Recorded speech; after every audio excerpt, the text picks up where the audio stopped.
Все твои клипы сняты в Full HD, но при этом ты Влад 2K. Почему ты не Влад Full HD? И планируешь стать Владом 4К? Я даже не знаю, как на это отвечать, но прикольно. Что тебя вообще сподвигло связать свою жизнь с музыкой? Слушай, ну у меня были отношения так себе в районе 18 лет, ну, может, даже раньше. Девушке посвящал стихи, и был Армавирский форум, там была плашка, заголовочек для музыкантов. Я туда выложил, помню, 3 своих стиха, и мне кто-то посоветовал, говорит, кинь их на бит, это больше похоже на рэп, а не на стихи. Ну, я это и сделал. Нашел случайный бит и почитал под него. Людям понравилось, и я продолжил. А ты выставлял куда-то это? Ну да. Вот именно готовый вот рэп-исполнение? Да. Есть это позорище где-то 2008 года. Ну, ВКонтакт, кажется. Впервые вытащили на сцену сразу на главную площадь мой друг Артур Мацакян, привет ему большой. Вот, у него была песня про Армавир, достаточно такая народная, армянская, и там была такая вставка с рэпом. Я помню, я трясся, стоял вот так и ждал, сейчас вот они, мои 30 секунд, а там реально 30 секунд, и я должен выйти, раскидать. Ну, я вышел, раскидал, с дрожью где-то в руке с микрофоном вот так, но мне очень жутко понравилось. Ну, я был в целом такой замкнутый, у меня никогда не было там миллиард друзей, не был душой компании, я был какой-то больше такой в тени. И когда я вышел на сцену, все изменилось моментально. За эти 30 секунд они решили. А вот, ну, это в каком возрасте было? Сколько? 18-17. Ну то есть уже в таком достаточно осознанном. Да. Смотри, это же не дешевое удовольствие. Где ты брал вообще деньги на аппаратуру, на записи? Как ты записывал треки? У меня есть товарищ, который записывал и имел домашнюю студию дома. Вот, у него, то есть там была такая однокомнатная квартира, буквально как есть. Сейчас он, кстати, развивается и продолжает заниматься оборудованием, арендой и прочим. Но на тот момент у него была квартирка, то есть вот здесь была студия, вот здесь у него спал ребенок, а здесь была жена. Там занималась своими делами. То есть выглядело это так себе, но вот как-то так. То есть тут ковер, тут шумка стоит для звукозаписи, микрофон. Вот как-то так и начинали. Реально хотел, делал. То есть на тот момент это же не... Ну просто как хобби было? Да, и на тот момент как раз я и был 2К, то есть не Full HD. Это сейчас уже более-менее Full HD. Но времена были такие, как бы трудно было достать технику. То есть если сейчас есть куча аналогов, допустим, у тебя нет денег на микрофон, ну окей, не покупай дорогой микрофон, купи китайский микрофон. Да? Он тоже даст тебе право быть с музыкой связанным. А тогда как бы времена были такие, что один компьютер, условно там на весь район, и все знали, вот у этого парня есть дома компьютер. То есть, да, не дешевое удовольствие. А как к этому решению отнеслись твои родители? Они как-то были против, например, потому что вот, насколько мне известно, ты был одним из первых у нас в городе, кто начал заниматься рэпом, а может и самым первым. Я, наверное, более первый, кто коммерчески начал это делать. То есть ребята там читали про улицы, и я такой про любовь залетел. И про отношения, и что-то там более глубокое. Наверное, это и повлияло, что такая реклама сработала, и сейчас мне говорят, что я, возможно, один из первых. Один из первых, кто, наверное, стрельнул. А вот родители твои поддержали? Ну, отец у меня, естественно, считал всю жизнь, что я занимаюсь ерундой, мягко сказано. Вот, ну, мать, естественно, поддерживала. Ну, я вот могу сказать, что сейчас то есть я до сих пор этим занимаюсь, и сейчас отец, конечно, думает иначе. То есть мне удалось перевернуть его мышление и заставить уважать меня и мой выбор, мой труд, мою профессию. Это с какого момента началось, когда ты взлетел? Месяц назад. Не, шучу. Ну, наверное... Ну, когда он увидел результат, что у тебя это получается? У меня очень разное творчество. Есть песни, которые я принципиально делал, вот, наверное, чтобы отсюда доказать. То есть там какой-то уклон в шансон. То есть он мне все такой, ну и что? Ну ты все равно не поешь. Я говорю, а что я делаю? Ты все равно читаешь рэп. Я говорю, да нет, я говорю, пою. И вроде бы я такой думаю, блин, но все равно не принял, все равно что-то какая-то критика. А потом со стороны узнаю, что он там где-то между друзьями хвалит. То есть в лицо он мне не говорит, но я слышу это постоянно со стороны. Я понял, то есть, ну, ему так удобно, человек такой. Я это принял и воспринимаю это все равно хвалебно. То есть, если не в лицо, то за спиной он меня хвалит. Это же круто. Ну да, для мотивации, чтобы не расслаблялся сильно. Да. Вот сейчас мы видим внешнюю картинку, то есть тебя узнают на улицах. Ну, тебя же узнают на улицах. Да. А вот тебя узнают в наших там кругах, скажем так, или ты вот, допустим, в другой город выдвигаешься, и там есть. Нет такого, ты же понимаешь, ну, какого там бешеного ажиотажа, там поехал куда-нибудь в Краснодар, и все такие, о, это Влад. Конечно, там 99,9 не знают меня. Ну, есть же люди, да? Есть, которые... есть, да. Но бывают странные случаи. Я заезжал как раз в Краснодар в этом году в автосалон, то есть я искал тачку, пытался купить. Первый менеджер, который пожал мне руку, говорит, ты же Влад? И я так, да. И как раз отец был со мной, ему было приятно. В общем, оказался парень, меня знает и слушатель. Класс. Он мне потом ВКонтакте еще написал. Вот, я потом такой, что там с тачкой? То есть уже нужные знакомства появились. Но бывает, в общем, но не часто. Бывает, просто люди иногда смотрят на тебя, мимо проходят, не понимают, откуда они тебя знают.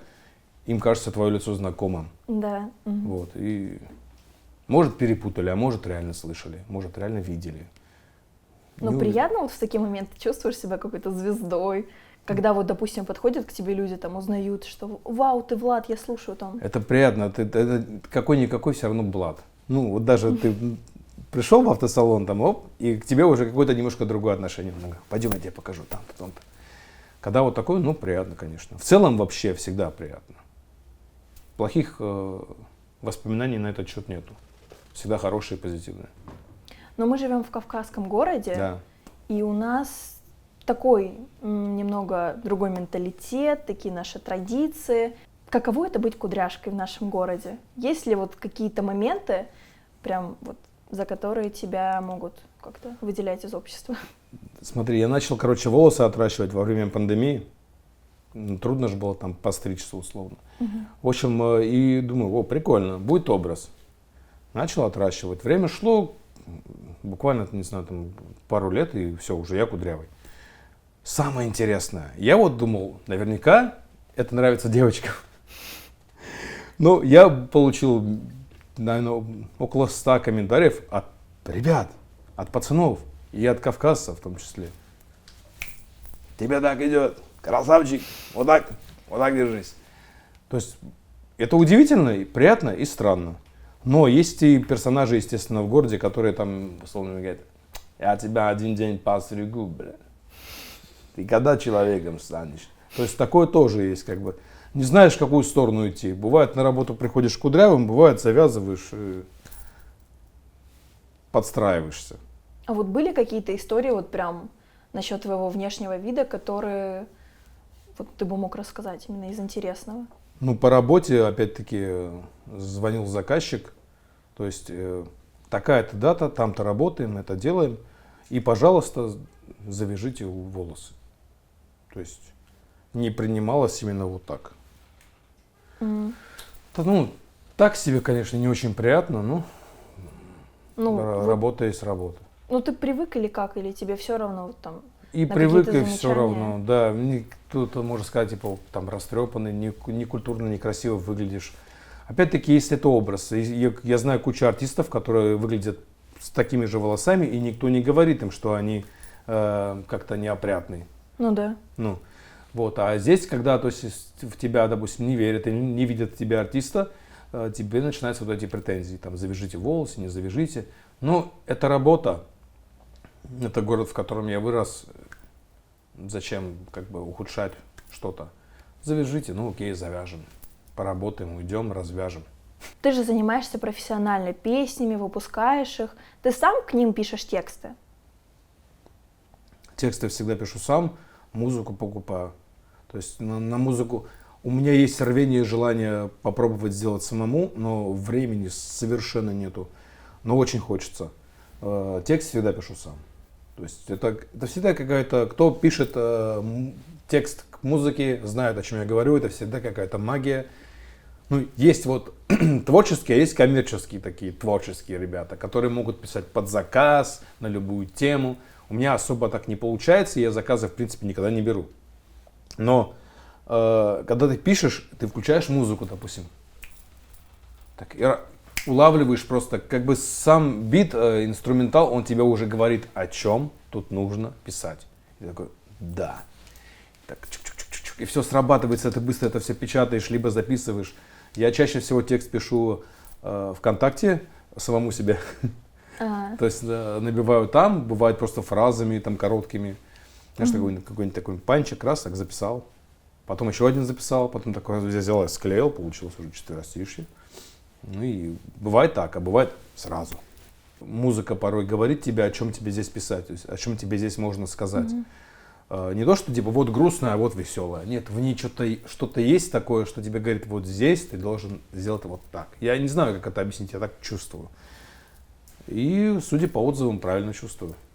Ты вот вкладываешься как-то в тексты, когда пишешь? Или вот есть у тебя песни, которые, ну, там, просто слова нарифмовал? Есть где просто слова нарифмованные. Вот сейчас как раз я пытаюсь сделать просто нарифмованные слова.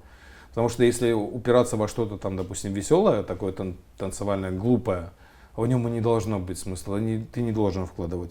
Более того, я очень сильно жалею за свое старое творчество, что я очень сильно был откровенным и говорил и писал, что на душе. Потому что когда ты депрессивный, от тебя уходят слушатели. То есть ты начинаешь депрессировать, начинаешь загоняться, и слушатели от тебя уходят. То есть одна песня, окей, вторая, окей, а я там в эту яму как-то попал и очень долго не мог выбраться. И у меня все песни были вот прям внутрики, пытался что-то высказать, пытался завуалировать, высказать, но жалею об этом. Я в целом не самый веселый человек в мире. Ну, сейчас, да, конечно, больше направление такое на веселую музыку идет, вот такую легкомысленную, чтобы можно было по ней там танцевать. Разные, опять-таки, у меня вот будут совместные работы, они классные. Я в них верю. Будет класс. Мы прям сделаем. Давай составим алгоритм записи трека для новичка. Сначала мы пишем стихи или находим музыку? Ну, кому как удобнее. Но мне удобнее найти сначала музыку. В том же ВК куча талантливых российских битмарей, аранжировщиков, групп. Нашел биток, послушал, зацепило, написал текст, отписал аранжировщику, что хочешь купить этот бит. Если его никто не купил, забирай, пожалуйста. Цены не супер дорогие. Вот. Главное, full права, то есть полные. Чтобы не было проблем ни с лейблами в дальнейшем, ни с радиостанциями. Вот ты записал слова, нашел музыку. И теперь мы куда идем? Записывать полный трек?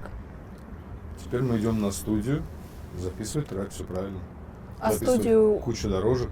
Ну, я записываюсь у себя дома. У меня мини-студия дома. Сильно дорогого оборудования, в принципе, не нужно.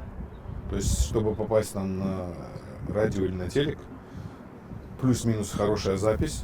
И самое главное, это сведение трека, чем занимаются профессионалы своего дела. А что такое сведение трека? Получается, вот мы общаемся, есть куча моментов по типу вот губ, дыханий. Вот это все вот срезывается чистенько. Это чистка идет, да, вот у тебя вокал, ты начинаешь там читать, вот это все срезывается.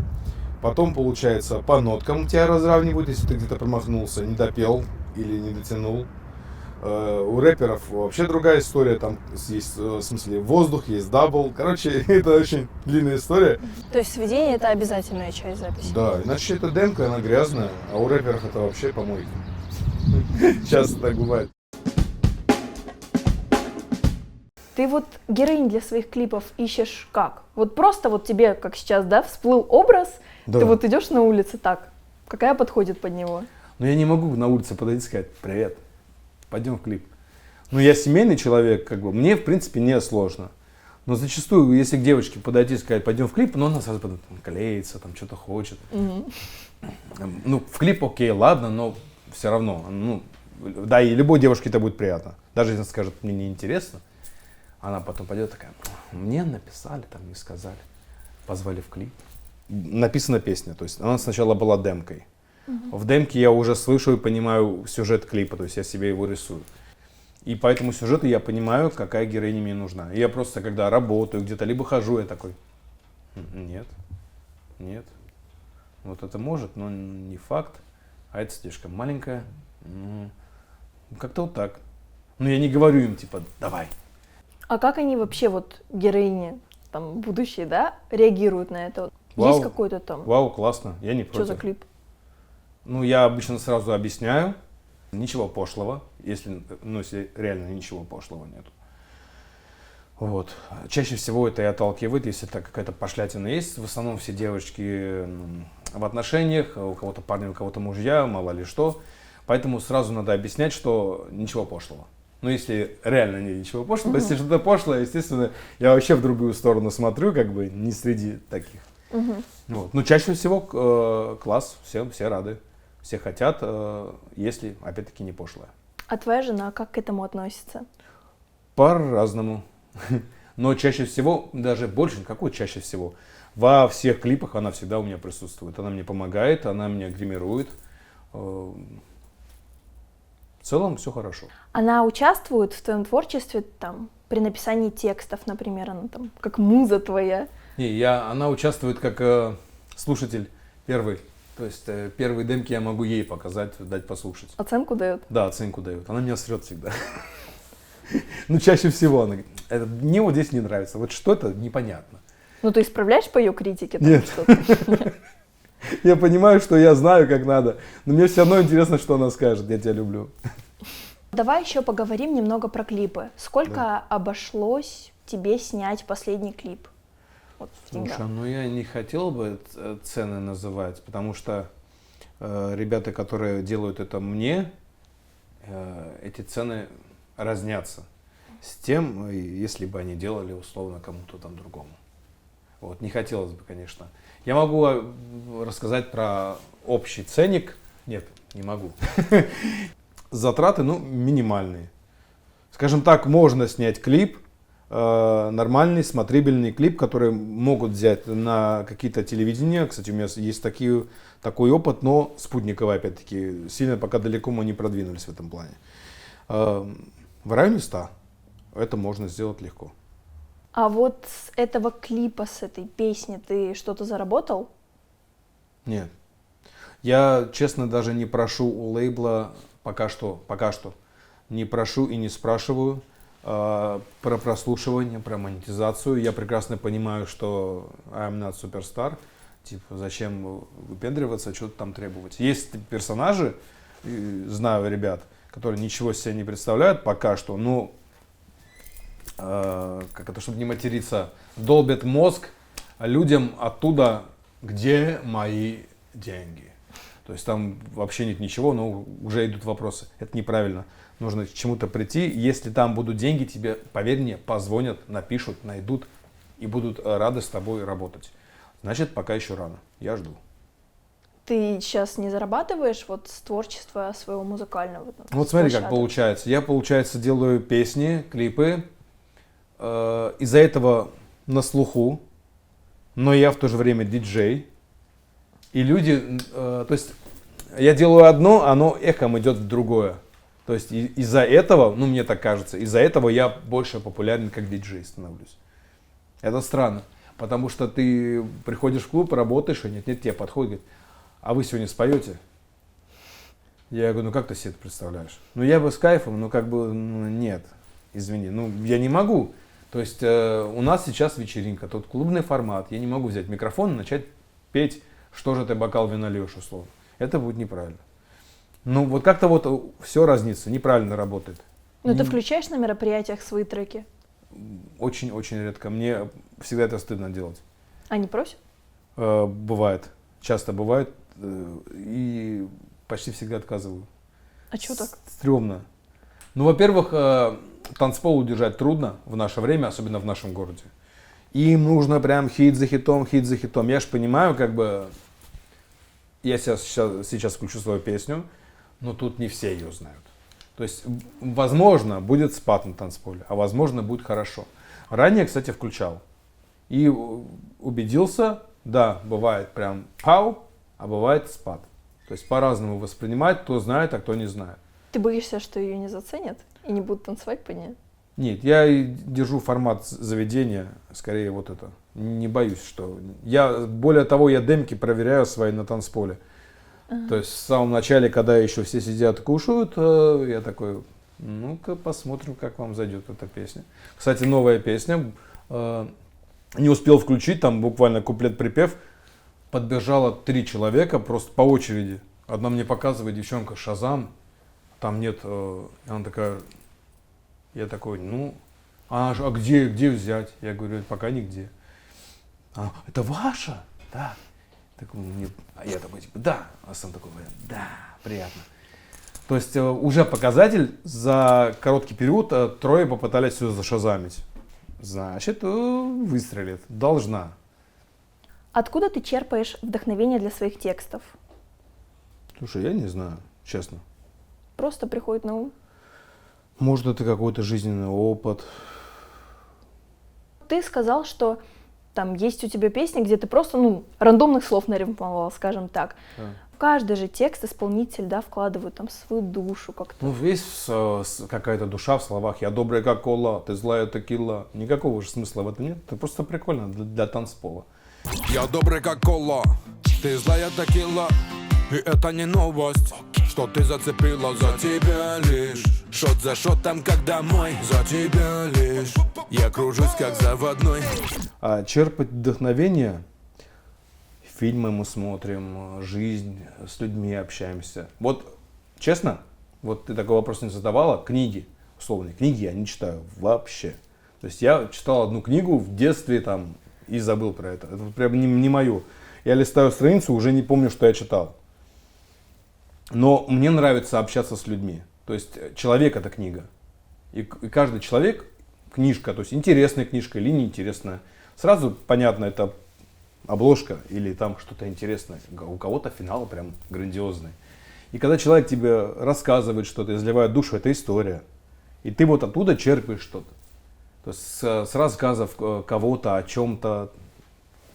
В то же время друзья, парни, ребята много испытывают проблем в отношениях с девушками, но они не делятся своими какими-то внутренними моментами, проблемами с девушками. То есть мы чаще всего собираемся, пацаны, они такие, собираемся, говорят, блин, она меня достала, что делать? И он начинает рассказывать, ты тут сидишь, минут 40 слушаешь, как ему плохо на душе. То есть мы не каменные, но вот такое бывает. И из этого, даже вот с такого рассказа, можно черпануть трек. Просто. Ты не делаешь там копию, слизываешь прям про него, но ты черпаешь какие-то фразки, ситуации, и получается песня. То есть такое тык-тык-тык, это... Я не знаю, как объяснить. Музыка в этот момент руководит мной. И оно... Ты знаешь, как бывает? Я бывает просто напишу и даже не помню, что я это написал. То есть я такой, а когда это было? Бывает стыдно, что ты написал, такой думаешь, о господи. Ну да, конечно, написал, такой думаешь, это пушка. А на следующий день открываешь, как дерьмище удалить. Позорище нельзя такое произносить. Конечно. Нет такого, что, все, я хочу бросить. Реально. Если нет никакой отдачи, зачем мне этим заниматься дальше? Каждый раз я снова беру себя в руки и делаю. Это мой характер. Я такой, все, сейчас мы сделаем. Не сработало. И я такой, все, зря, зачем, для кого, для чего. 5 человек оценило. И я превращаюсь в старого деда, который ходит и бубнит. До той поры, пока я не заражусь какой-то новой идеей, и снова начинаю, поднимаю руки и иду в бой. И мне кажется, я уже понял, что это, бесполезно. Я буду это делать в любом возрасте. Наверное, просто изменится сама музыка. То есть я не сдамся, вообще не планирую никогда. Я верю в свой успех конечный. Невозможно столько биться и к ничему не прийти. Рано или поздно приду. И у меня в голове всегда такая тема, что вот кто сейчас это оценивает, я их запомню, и потом я им помогу. Понимаешь? Потому что они это оценивают не потому, что я какой-то там хайповый, не хайповый, да? Понятное дело, если ты сейчас выстрелишь, многие начнут оценивать. Помогает семья? Да, конечно, конечно. Если бы она, супруга, допустим, говорила мне, ну и ладно, ну и бросай. Возможно, бы как-то это помогло, да, мне, то есть еще раз убедиться, что даже, она в меня не верит. Ты бы бросил? Я думаю, нет. Я думаю, нет. Я по гороскопу Овен. Я упрямый. Я думаю, нет. А вот у тебя бывали периоды, когда, допустим, не просто вот в конец бросить, а заняться чем-то другим? Например, перейти там, может, в направление другое, там, не рэп, а лирика. Да у меня, в принципе, от рэпа там ничего не осталось. Да я в прошлом более такой был трушный, если можно так сказать, рэпер. Ну, для местных, кто знает. Да и сейчас гуляет у меня творчество. То я там сучки, потом такой ой, шансон. То есть, и это мне мешает. Люди никак не могут понять, что он хочет. Смотри на меня, да, ты смотри на меня, я не понимала, где игра берет начало. То есть, когда, допустим, ты кому-то понравился, на твой канал подписались, и они ждут от тебя такого же, а ты такой начинаешь про сучек петь и читать. Они такие, этот чувак сошел с ума, нахрен нам нужно подписаться. А в связи с этим ты пишешь музыку, вот, которая тебе больше нравится или которая заходит? Вот ты проанализировал, вот там, да, вот этот трек у меня подскочил, я буду писать что-то вот в этом роде. Пытаюсь, но не получается. Мне вообще кажется, что у меня музыкальная шизофрения какая-то. Просто шизик. Я заметил, у меня на протяжении всего творчества есть какие-то там 3 или 4 персонажа, которые делают можно прям разделить. Вот этот делает грустное, этот делает вот этот, а этот вообще шансон поет. Сейчас вообще трудно привнести что-то в музыку новое. Все, что ты не делаешь, тебе скажут, это похоже на это похоже на то. Ты делаешь шансон, тебе говорят, это итляш. Делаешь что-то веселое, тебе говорят, это вот это, ягода малинка. Нет, это совершенно разное, просто сам инструментал чем-то напоминает настроением. То есть там нету копии никакой, но люди сразу ассоциируют с чем-то, что они уже знают. А выстрелить с каким-то новым материалом, это практически невозможно. Да. Это сейчас как, хотя сказать, изобрести велосипед заново, его уже тоже заново сделали. То есть без цепей, без этих иголок этих, как они называются? Я не помню. То есть вообще не знаю, что придумать. Можно, совершенно уйти в аутентичность какую-нибудь и сделать какую-то непонятную дичь. А слушать будут? Не оценят? Они такие скажут, вообще, шизик. Вообще нафиг он нам нужен, такую дичь мутит. А вот, допустим, если ты видишь, что, там у какого-то блогера, да, там музыкального исполнителя, взлетел вот этот трек, ты прослушиваешь, что за дичь? Вот у меня же треки лучше, почему вот меня не слушают так? Я сейчас объясню. Есть много лейблов на матушке Руси, известных, типа Warner и прочее, общались, пытались, берут тиктокеров, у которых много подписчиков, песни ни о чем. Не у всех поголовно. То есть есть персонажи, у которых песни ради песни, там то есть даже хитом не пахнет. Но их берут. На вопрос, почему так происходит, то есть там очень развернутый разговор, объяснят, у них есть подписчики. Знакомые лица. Знакомые лица. То есть мне прямо говорят, идите в ТикТок, наберите аудиторию, потом возвращайтесь к нам. То есть сейчас работает так. Не песня работает. Работает подписота. Хотя, казалось бы, вы лейбл, вы должны услышать материал, понять, что с ним можно работать, с него можно вытянуть и заработать. За это вы должны браться.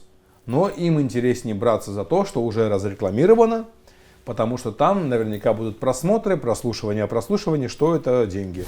Деньги решают судьбы, Карман пустой, если ты глупый. Поступок лютый, но кто осудит? И как бы я там пел час судный. Смотри, вот сейчас я открываю Яндекс.Музыку. У тебя более 100 тысяч слушателей за месяц. И вот самая популярная песня «Уже скучаешь». Эту песню как написал? На каких-то эмоциях, может? Песня была написана совершенно на другую музыку изначально. И там был очень развернутый вот такой огромный текст, из которого я вырвал кусочек, более такой понятный, потому что во всем остальном пойму только я. Муза в этой песне была моя супруга. То есть именно в ее глазах я вижу, когда куда-то ухожу, что она уже скучает, ну правда. Вот, припев. Куплет совершенно в другое настроение и в другой день был написан. И там еще есть такая перебежка в рэп, а потом куда-то наверх что-то тянется. То есть прямо вот такой сыр-бор, винегрет, разное. Но как-то все вместе склеилось. И да, она сейчас реально самая прослушиваемая, я мониторю. Все-таки от того, что так происходит, это большое-большое спасибо Маруси ФМ, потому что именно они взяли эти песни в ротацию, но чаще всего берут в ремиксах. То есть из-за этого и приходится их делать. Рамирес, с какого он города, я уже забыл, где-то с Сибири, короче, севера России.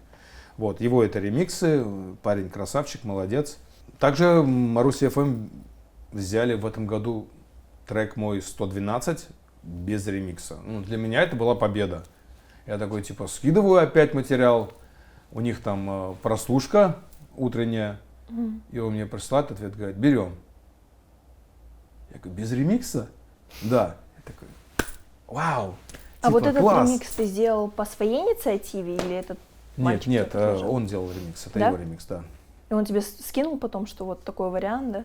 Ну, скидывает варианты, мы прослушиваем, выбираем. Это общая работа. То есть мы сотрудничаем, общаемся и идем к чему-то, что понравится нам обоим. Допустим, вот такой там дроп. Я говорю, блин, давай поменяем, давай сделаем другой. И мы вот туда-сюда и выбираем. А то, что взяли без ремикса трек, это классно. То есть для меня это победа.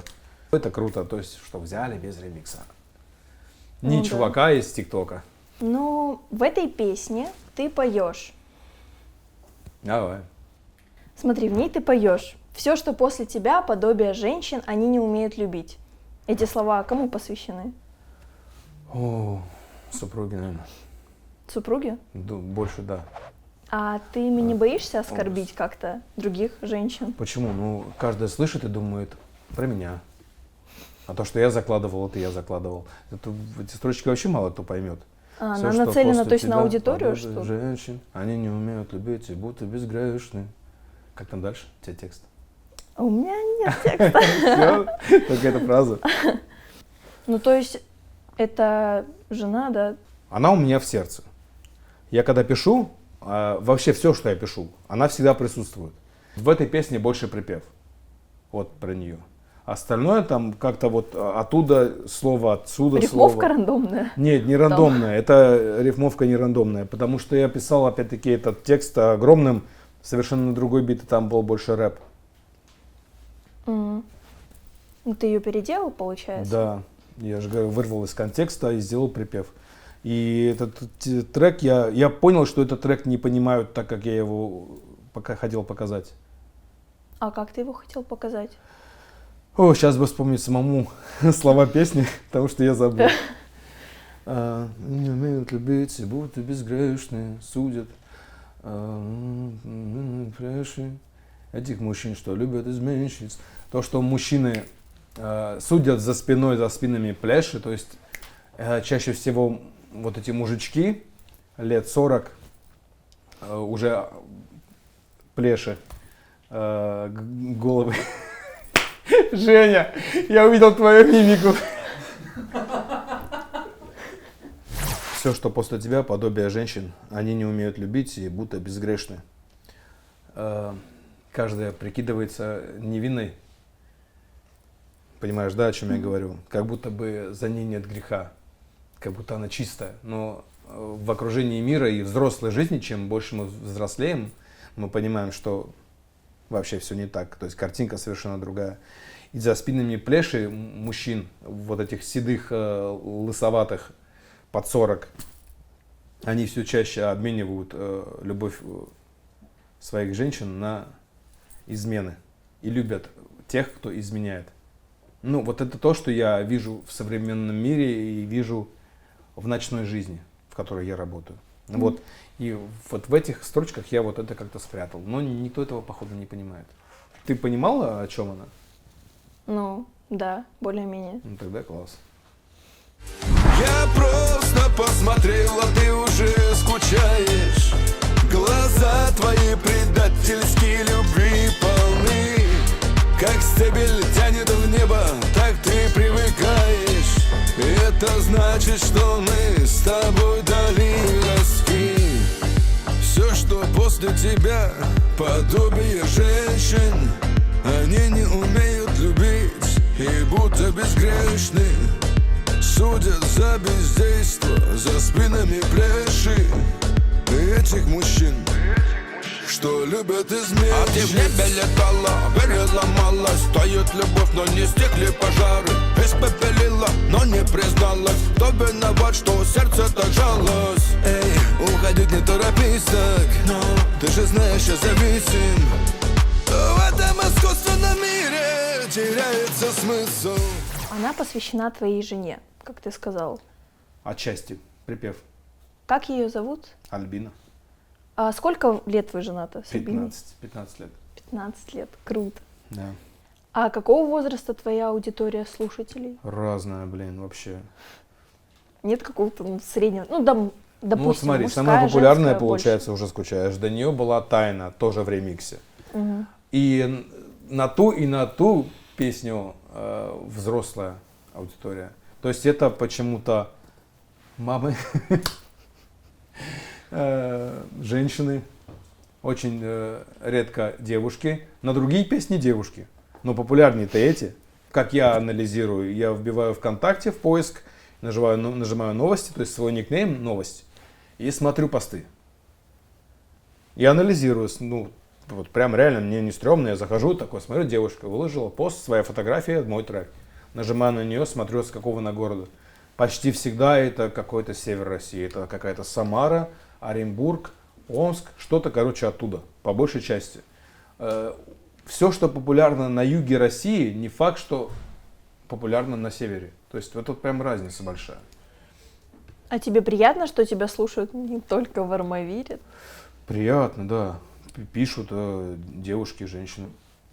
Из последнего, из интересного, писала мне девушка, недавно была на Кавказе, ваша песня была гимном нашего отдыха.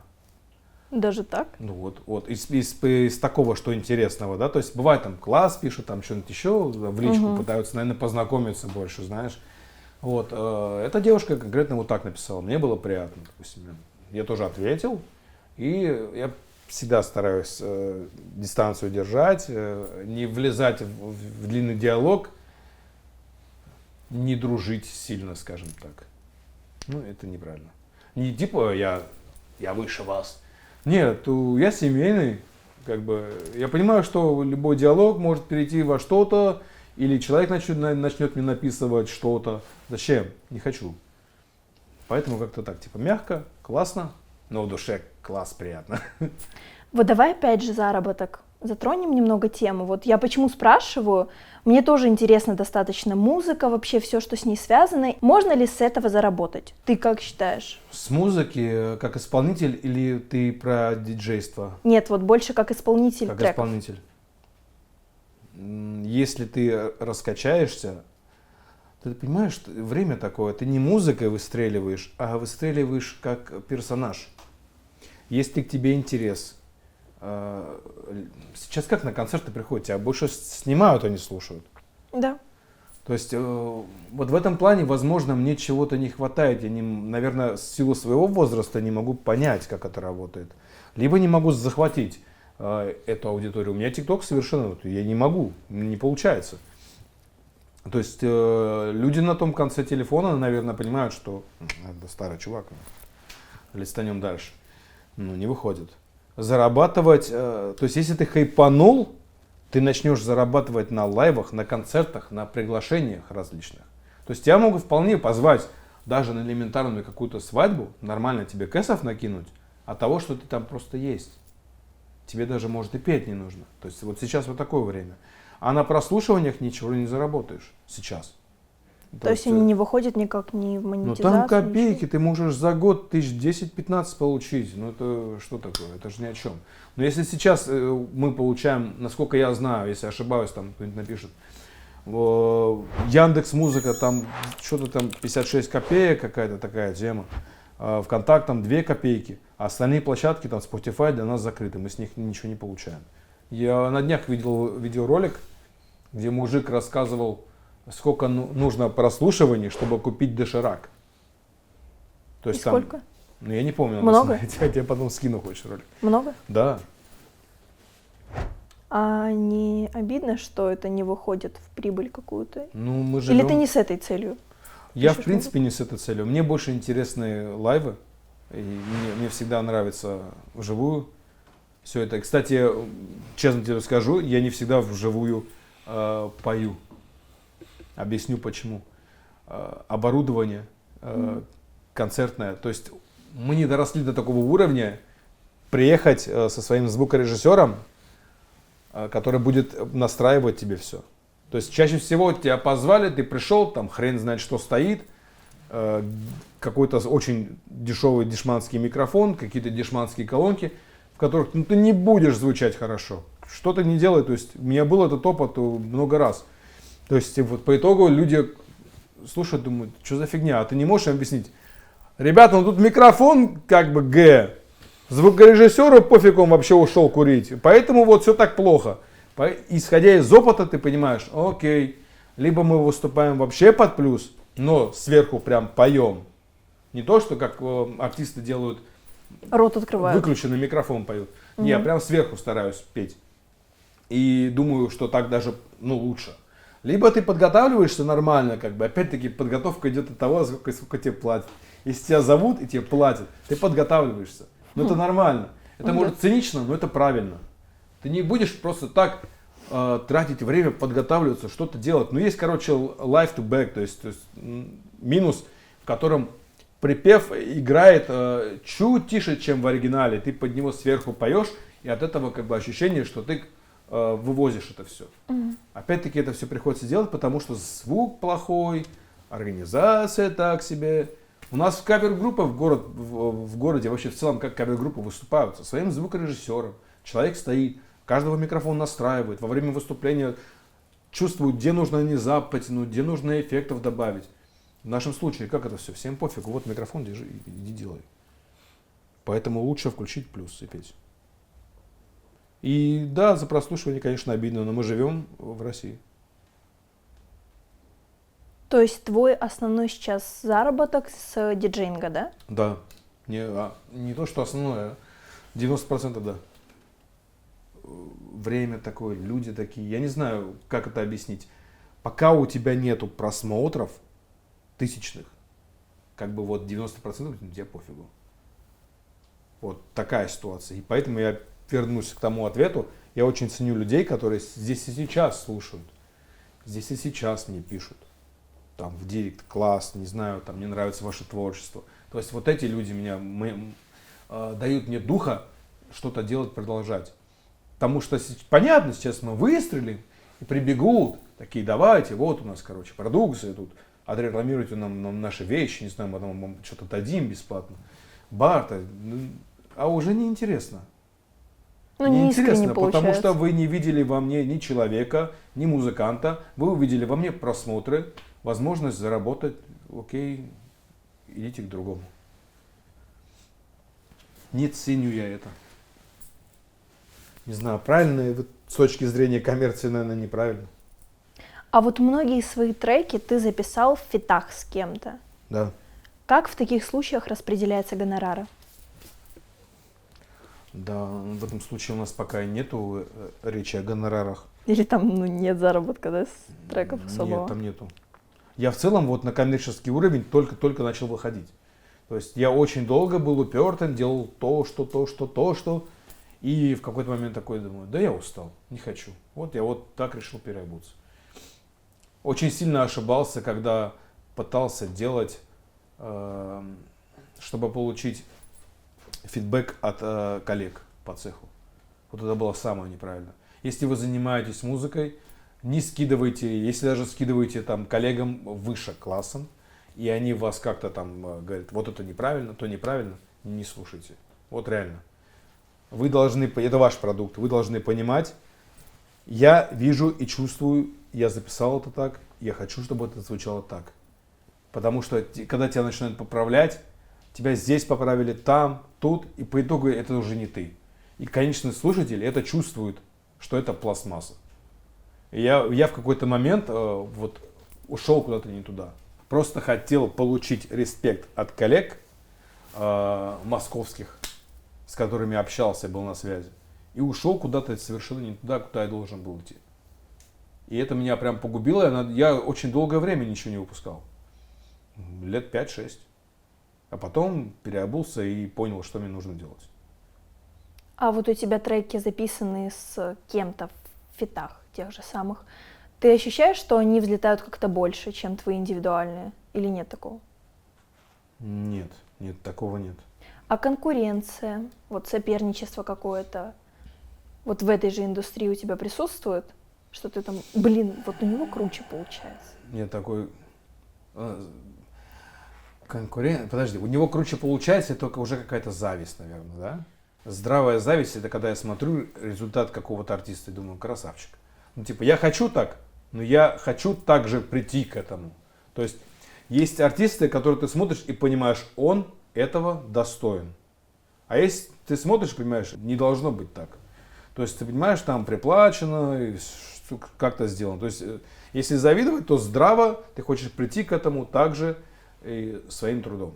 А вот, допустим, совместное исполнение, есть такое, что ты ощущаешь, что там напарник, да, вот в этом лучше плане. типа вывез, чем я. Да. Класс. Это же наше общее. Если мы вместе в одном треке, и он сделал классно, аплодисменты, вообще красавчик. Нет неприятного ощущения? Наоборот, что, нет. Если он сделал классно, ты загораешься, и ты хочешь сделать так же. Если я сделал классно, допустим, это же, как всегда, предложение фит. Типа, братан, вот у меня тут припев, делай куплет. Он делает. Или наоборот. Ты всегда хочешь соответствовать. И даже когда ты написал демку и понимаешь, что ты классно сделал, ты начинаешь искать к этому фиту классного исполнителя, который сделает классно. Но тебе интересно, да, взаимодействовать с разными исполнителями? Ты у них вот чего-то набираешься? Там... Я никогда в жизни не видел себя сольным исполнителем. Я всегда хотел быть участником в группе. Никогда не было такого. Но у меня жизнь ставит совершенно по-другому. И творческое, и настоящее. То есть все выходит всегда так, что я сам за себя. То есть вообще позиция есть такая уже, которую я понял. Знаешь, как это нынешние мушкетеры. Один за всех и все против одного. Вот я вот к этому больше понял. Что вот когда я один за всех, они потом все против одного. То есть это вот такой вот горький опыт. И в целом про дружбу и фиты у взрослых людей, у родителей, да, даже почти нет друзей. И вот это как часто. Это в основном коллеги, работа, какая-то движуха. И фиты приобретают такой же окрас со временем. Ты уже делаешь, допустим, совместные песни не с кем дружишь, а с коммерчески интересным артистом. И знаешь, самое интересное, я во многих ребятах видел лучшее, чем я. То есть я такой, вот эти пацаны стрельнут, они делают классно. То есть я понимал, что они делают лучше, чем я. И они сливались. Либо у них появляется девушка, отношения, и они уходят с музыки. Либо у них появляется работа постоянная, что-то какая-то движуха, и они уходят с музыки. Вот такие результаты я видел, хотя понимал, что пацаны могут лучше, чем я. То есть у них и дикция лучше была, и читка лучше была. Я не был никогда лучшим, я был самым упорным. И они слетали. Может быть, я был самый больной, и до сих пор самый больной, потому что вот не вылечиваюсь. Из каждого лепи шедевры. Веры не хватает в себя, не хватает рядом друга, Не хватает рядом человека, который будет ему говорить, выпускай давай. Давай. Вот, наверное, поэтому, мне кажется, из-за того, что поддержки нет. Поддержки нет. Ты не видишь отклика, что, ну вот, я это делаю, мне это нравится, а ну, люди не видят в этом потенциала. Вот, наверное, тоже... Ну, видишь, есть люди единицы, а есть люди нули. Они должны быть вместе, что получилось здесь. И поэтому все так произошло. И поэтому хочется помогать таким людям. Даже если ты рядом с ним будешь 0, вместе вы 10. И мне хочется быть таким человеком. После этих действий мы получаем уже готовый трек, верно? Ну да. И нужно же как-то его выставить в люди. Монетизировать, Мгм. если есть возможность. И ты делаешь это самостоятельно или находишь профессионала, который продвигает его? Ну, я нашел лейбл. У них, получается, лейбл называется Звук М. Дочернее у них Дело Music, то есть на одном адресе 2 лейбла. Вот. Ну, лейблов куча. Естественно, на очень крутые попасть нереально, потому что там все схвачено. То есть там хоть почта указана, присылайте свое демо, никто никогда не отвечает.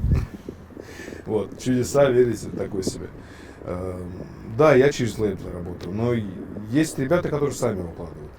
Там важно указать, там очень много моментов есть, если ты что-то сделал неправильно, трек может не стрельнуть просто.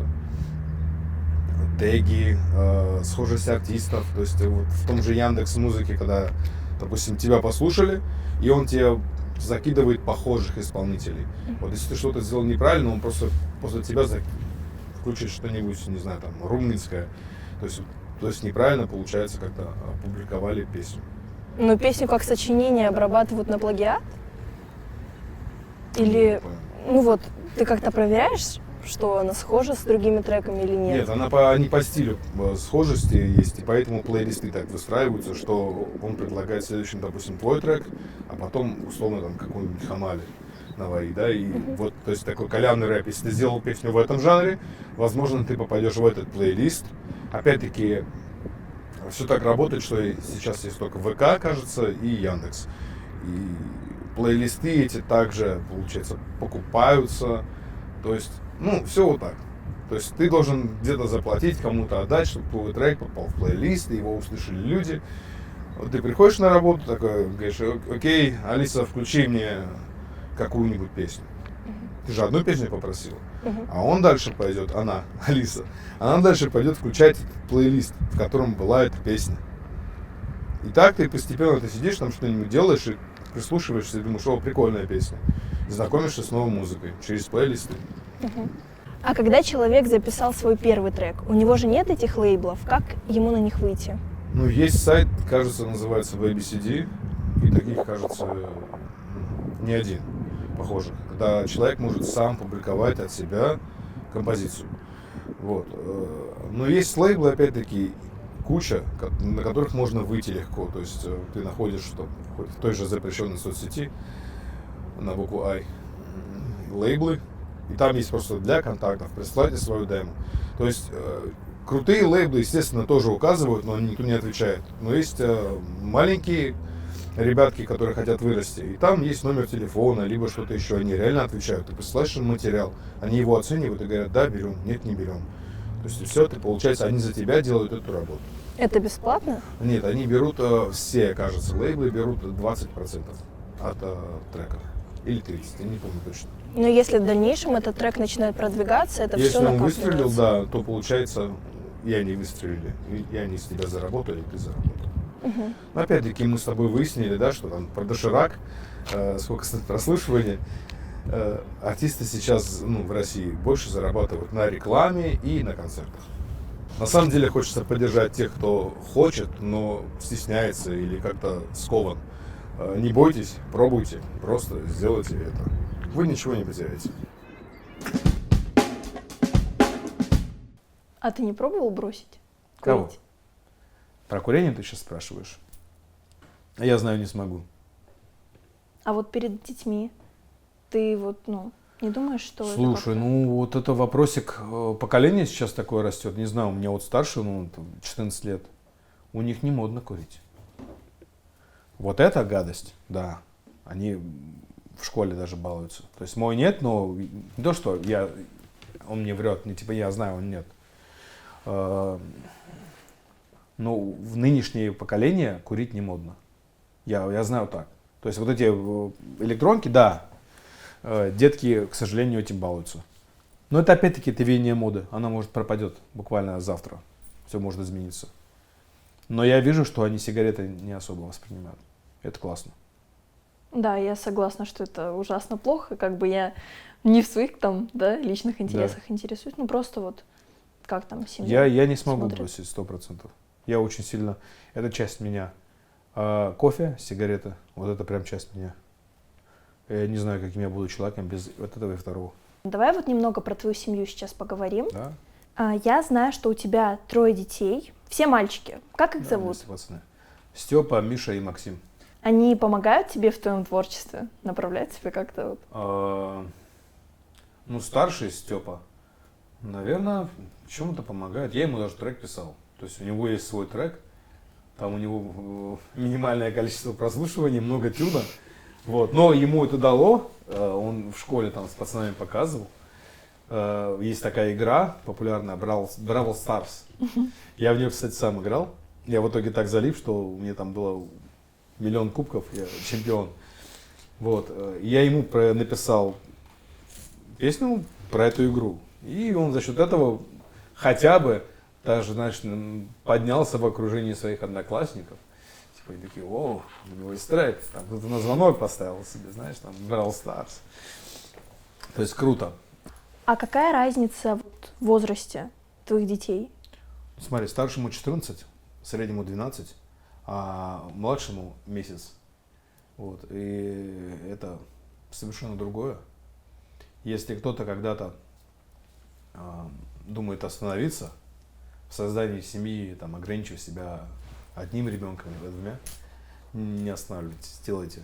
Боитесь экономических, какие-то у вас экономические страхи, риски, делайте. Soздание и появление детей в семье – это всегда поджопник для мужика двигаться и создавать новые возможности для того, чтобы все это удержать. Вот. А разница такая большая, что вот этого новенького, Максик, я воспринял настолько по-другому. Он меня сильно изменил и сильно смотивировал. То есть я уже был в таком каком-то состоянии вообще вот ничего не делать, вообще все бросить и пустить на рельсы, честное слово. Его появление на меня сильно сыграло. То есть это это маленькая жизнь, которая влияет на мою жизнь. И я ему должен. Не он мне. Я его привел, мы с супругой, естественно, семьей, привели в эту жизнь. Я ему должен за это. В общем, что бы то ни было в дальнейшей жизни, я ему должен, не он мне. Ну, ты счастлив, что у тебя 3 ребенка, Я еще хочу. да? Серьезно. Мне, во-первых, хочется девочку, чтобы у меня дочка была. Вот. Я в целом всегда был настроен на такой, у меня только пацаны. Да, так и получилось. Ну, как запрограммировал. А сейчас я уже хочу дочку. Ну, на примере своей профессии, на одном из мероприятий, где была свадьба, отец вел дочку к алтарю. Ну, европейские вот эти стандарты, мода. Вот, и отец очень красноречиво говорил тост, которому я поверил. То есть вот то, что он говорил, я такой стою, слушаю, и у меня вот такие уже глаза красные. Я сразу чувствую, когда это все ради красного словца, там, для красоты говорят, а когда это говорят, и голос дрожит у человека, я чувствую.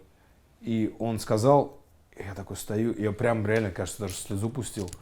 Я такой думаю, блин, у меня этого не будет. У меня этого не будет.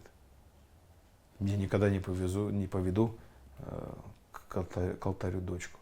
Мне так грустно стало, обидно. Так думаю, блин, надо исправить это все. Пока я имею возможности, и я жив, здоров, почему нет? Почему бояться нужно? твои дети, вот для тебя какая-то мотивация в творчестве, да? Они же все равно как-то тебя, может, направляют. Я хочу добиться, чтобы банально дать им лучшую жизнь. Чтобы они не попадали в такие моменты, что надо и нету.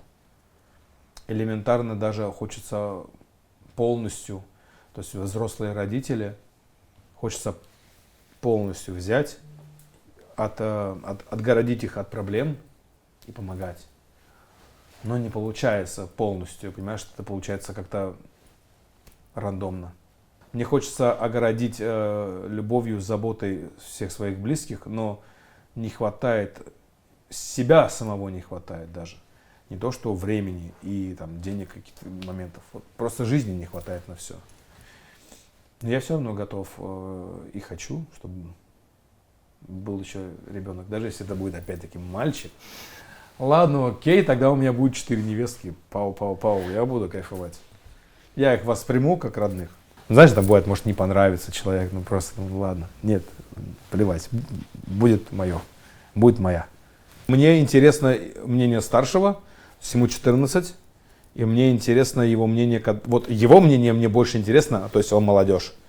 Я могу ему показать трек, и он мне скажет: пап, типа это старье, типа так уже никто не делает. Я такой думаю, блин, меня иногда такой, ну да, он прав. А с другой стороны думаю, да господи, что ты слушаешь, а там как деспоты просто какие-то. Ну я даже не знаю, ну, он сам не знает. То есть названия исполнителей толком неизвестные. Они когда собираются там одноклассниками, в колонку ставят, там просто такой орет. Я даже не знаю, что это. Ну, ты как-то слушаешь современных исполнителей, Все ориентируешься на слушаю, них? все юзаю. Ориентироваться нет, потому что там не на что ориентироваться. Ну вот, которые, допустим, залетели треки, или ты считаешь, это только из-за знакомого И человека? есть и такое, и такое. Вообще дело не в песне. Тут же кусочек циклится. Я работаю на вечеринках. Я знаю, что, допустим, сейчас вот это форсится. Это можно заюзать, что-то из этого сделать. И когда ты включаешь, ты понимаешь, что они знают только припев. Они знают только эти 15 секунд. Они дальше... Что это? А там совершенно другая песня. Они не понимают. То есть успех это знают 15 секунд. Не тебя, а вот этот кусок, на который кто-то танцует с собакой условно. Это классно. Просмотры, кому-то показать, что, о, смотри, у меня выстрелило. Да. А даст тебе это как артисту что-то? Нет. Чаще всего нет. Тут ты должен схватиться за это, пока у тебя есть аудитория, короче, из-за этого глупого ролика, и начать общаться с ними, как-то удерживать и добавлять. Возможно, создавать инфоповоды, конфликты пустые, надуманные, чтобы люди это смотрели, циклили, и оно, то есть, росло. Я понимаю, как это работает. А вот твой старший сын Степа, он хочет заниматься музыкой в будущем? Подражает тебе в этом плане как-то? Да, он хочет заниматься музыкой, но мне хочется, чтобы он пошел по правильному пути. Пошел на вокал, научился. Музыкальное образование, все дела? Минимальное хотя бы. Я не требую от него, чтобы он оперы тянул или что-то. У тебя нет музыкального образования? Нет, у меня совершенно нет. У меня вообще никакого образования нет. От слова совсем. Не хотел получить? Нет, неинтересно. Это рушит индивидуальность. Кому-то это нужно, кому-то нет. Люди глупые, люди умные от природы. Я так думаю. Может, меня там сейчас загнобят так же, как и книжки. Не, если мы говорим, допустим, о врачах, о вот таких специальностях, конечно, тут это все важно. Ну, в плане музыки. Конечно, круче, если ты это все знаешь и умеешь. Знаешь ноты, знаешь гармонию и всю эту тему. Я мало об этом знаю. И я как самоучка сам этому всему учусь. То есть на ошибках, это грабли, постоянные грабли. Но из-за того, что ты самоучка, у тебя, возможно, свой какой-то, свой звук, свой стержень, не знаю, как объяснить. Но ты другой становишься. Если ты по книжке все это делаешь, ты же, получается, копия. Ну, чаще всего так. Ну, есть у нас, конечно, великие вокалисты. Вот я смотрю сейчас шоу на ТНТ, к сожалению, забыл, как называется. Там выходят 3 человека с народа, которые переодеваются и пародируют какого-то либо артиста и поют, а потом жюри выбирает кого-то одного. Там вышло 3 парня, ну, великолепные вокалисты. Ну, просто рвут так, что в жюри сидят и такие, типа, кто это? Говорит, а почему вы неизвестны? Да, вот они неизвестны, потому что никто им не помогал, поэтому они неизвестны. Они известны здесь и сейчас в шоу с париками, копируя другого артиста. Все, их опять забудут. Ну почему в них никто ничего не видит? Почему никто не хочет этим ребятам помочь, дать им материал? Возможно, они споют, и это станет песней, которая изменит чью-то жизнь. Песни же влияют на жизнь. Песни влияют на настроение. Музыка — это вообще космос. Совершенно. В начале сентября у тебя вышел сингл «Допобедный». Моя воля, моя сила, и мы сможем это вместе, поднимите руки. Моя воля, моя сила, и мы сможем это вместе, поднимите руки. Высоко, высоко, высоко, высоко руки. Высоко, высоко, высоко, до победной. Вот эта песня, мама расплакалась, когда слушала ее, папа ее там 15 раз в день Приятно. переслушивал. Реально, просто безумно крутая песня, ты вообще огромный молодец. Вот давай немного про нее поговорим. Текст к ней ты тоже писал сам, Конечно. да?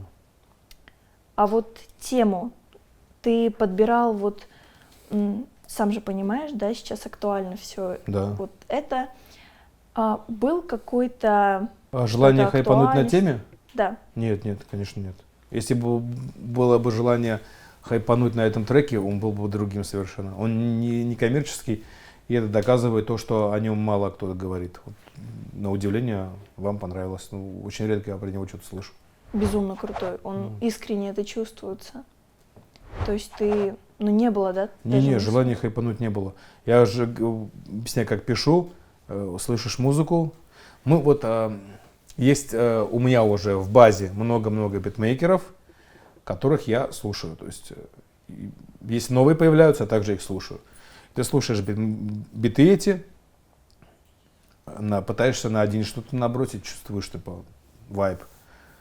И на который получается, ты начинаешь писать этому битмейкеру: слушай, мне нужен этот бит. Сколько? Пишет сумму. Покупаешь.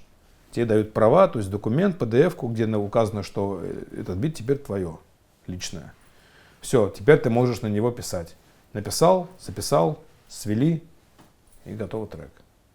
То есть, и вот эта чуйка, о чем писать песню, мне лично подсказывает сам бит. То есть, как-то понимаю.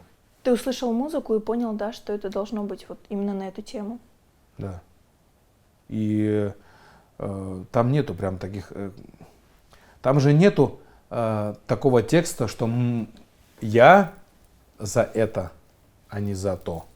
То есть там вот в целом про веру в трудный момент, чтобы дойти до победы. И если это кто-то услышит, кто находится вот в тех ситуациях, да, к сожалению, которые сейчас происходят, если им это как-то поможет, можно сказать победа. У меня были такие случаи, очень приятный, кстати, случай был. У меня был очень старый трек, назывался «Путь воина». Канал C1, кажется, или М1.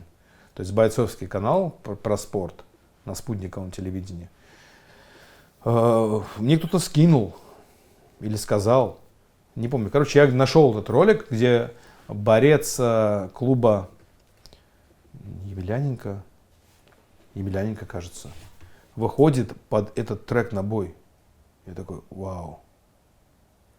Его звали Максим. Бля, вот не могу вспомнить. Хочешь, там потом у тебя будут эти плашки? Как будут у тебя? Короче, как-то на Г фамилия была. Я такой: вау. То есть у меня видео есть с этим моментом. А там в начале в песне говорится про Тимура Сакурова, которая здесь и сейчас в Армавире по сей день занимается ММА. То есть, и даже несмотря, что там есть чужая фамилия и город, этот человек, Максим Гробовец, как-то так. Он взял этот трек и под него вышел. Еще и победил. Это меня так воодушевило. Я нашел его сразу в ВК, пишу ему, типа, Том, большое спасибо. И он мне вот такой вот текст присылает, как его эта песня вдохновила, и что она с ним сделала. Я такой, вау. Типа, вот как это работает. Ну, то есть это же не новая эта система, это давно было. Я понял, как это работает. То есть каждая песня, она может кому-то в чем-то помочь, сподвигнуть. Откликнуться. Да. Как-то так. Это дало тебе стимул, да, для дальнейшего продвижения там? Да, это дало. Ну, кстати, на тот момент у меня были такие грешки, чтобы минусовку условно, то есть взять просто с интернета. То есть не купить, а просто. Ну, то есть времена еще были другие, там ВК не был подключен к официальной сетке iTunes и прочего, к Apple. Я тогда его просто взял. И по сей день музыкальные права мне не принадлежат. То есть музыка не моя. И у меня в дальнейшем есть идея его воскресить. Переписать музыку и перепеть, перечитать саундтрек. Сделать его, то есть, лучше. Там есть косяки, есть над чем работать. Что бы ты изменил, если бы попал в прошлое? Может быть, сказал бы, там, наставления какие-то дал себе? Музыкальная камера — это творческая точка зрения. Что бы я сказал по поводу музыки себе? Сказал, вот забей на рэп, делай коммерцию. Ты бы давно уже стрельнул. Ты хочешь, да, поменять что-то в прошлом? Слушай, ну, я думаю, каждый человек хочет поменять что-то в прошлом. У всех были ошибки. Но, с другой стороны, ошибки же делают нас, тех, кем мы являемся сейчас. Но мне кажется, я давно на одних и тех же ошибках прыгаю. Ты ощущаешь, что ты идешь вперед? Вот ты идешь к... Я ощущаю, что я стою на крыше, а вместо неба потолок. Вот так я себя ощущаю. И некуда. Как будто бы давно уже должно было что-то измениться, но потолок. Вот так я себя чувствую. Это какое-то выгорание творческое? Слушай, с выгоранием я постоянно борюсь. Оно всегда наступает. Вот, и я его всегда побеждаю. Это не выгорание, это возможности города и, увы, размеры города. И что тут можно делать? Не хочешь перебраться в город больше? Хотел. Трудновато мне. Мне трудновато, потому что мне нужно со всей семьей перебираться. Это сложно. То есть я всегда говорил, что можно бомбить и отсюда. Но, возможно... Но, посуди, если я даже переберусь, вот сколько мне нужно будет потратить времени, чтобы нашуметь в другом городе, кто я такой? Это может вся жизнь уйти. То есть для того, чтобы нашуметь из любой точки мира, у нас есть интернет. А интернет полностью монетизирован. Не знаю, все по факту ты, получается, идешь к тому, что все решают деньги. На самом деле. То есть твой хайп решают деньги. Чтобы тебя услышали, решают деньги. То есть за прослушивание нужно платить. Ты не просто получаешь. Когда смотришь в интервью истории музыкантов, а что ты сделал для того, чтобы выстрелить? Я просто выложил трек, лег спать, на утро проснулся, там 1 000 000 прослушиваний. Пиздец. Не бывает так. Так не бывает. Это невозможно. Особенно сейчас. Может, это актуальное интервью, как с 90-х годов, когда можно с сарафанным радио залететь. Невозможно сейчас этого сделать. Ты должен сделать посевы минимальные на различные площадки. И это не про 5000. То есть ты в один трек, условно на одной площадке, в том же ВК, должен вложить 1100. Выкинуть просто их. Чтобы тебя просто услышали. Не понравился ты, а просто нажали play и через 3 секунды выключили. То есть, не знаю, с какого времени считается прослушивание. То есть ты вот за это платишь. А потом, если ты условно потратил, оно тебе вернется с каким-то там процентом. Если ты хайпанул. Вот представь, что по каким-то причинам музыки больше нет. Вот сейчас в твоей жизни? Чем ты будешь заниматься? Я не знаю. Как музыки нету. Глухонем мой буду. Я не знаю. Чем можно заниматься, если я не перестану музыкой заниматься? Перестану, то есть. А не то, что в жизни нет музыки. Если в жизни нет музыки, это вообще печальная жизнь. Ты не представляешь, да, свою жизнь без этого? Но музыка — это ритм, а ритм есть везде.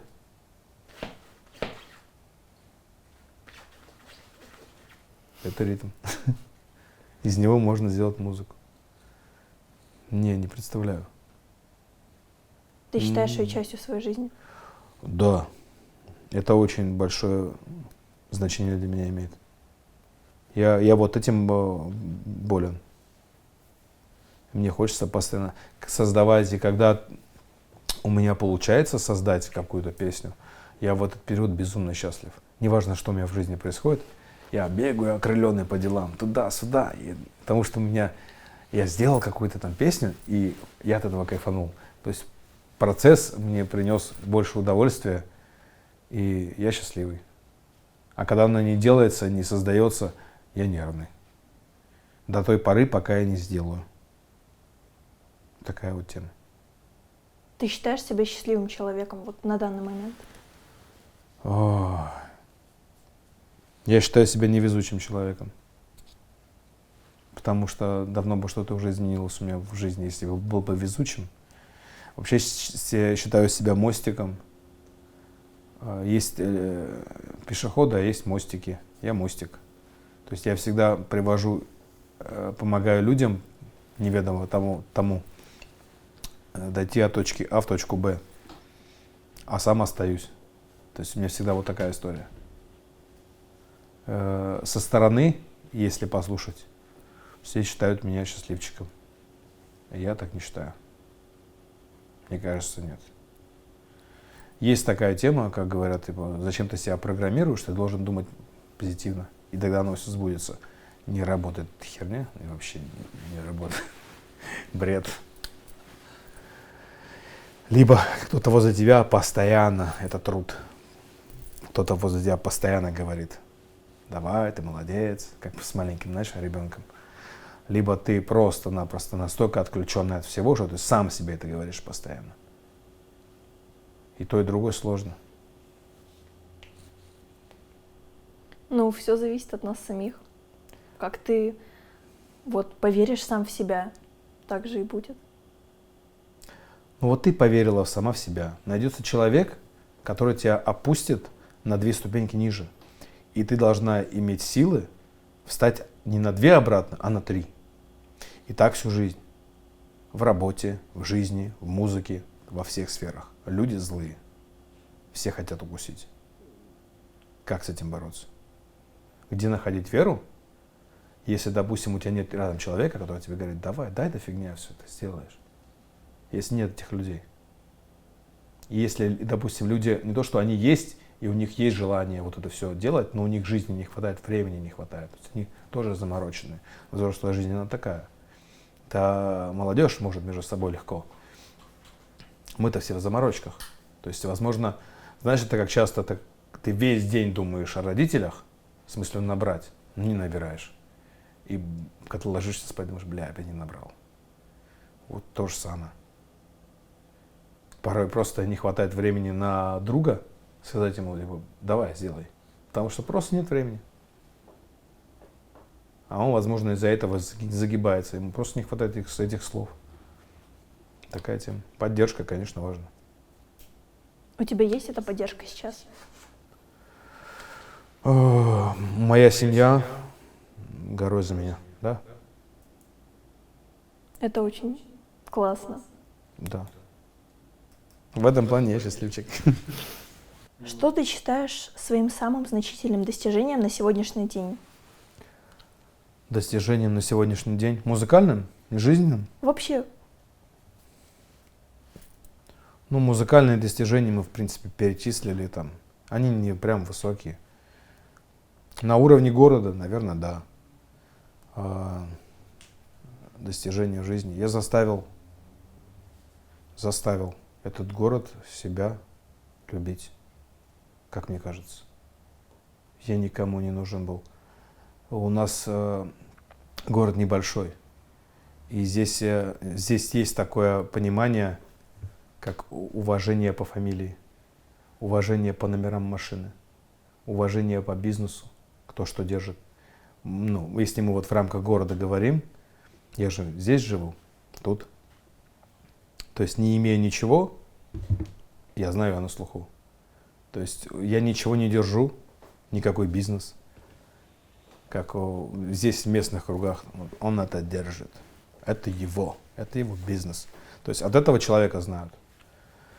По номерам машины, какая машина, чем занимается человек. То есть у меня ничего нету и не было. Меня знают, потому что это я. Мне кажется, это достижение. Я заставил их себя любить. Много тебе просмотров и жизненных успехов. Спасибо огромное.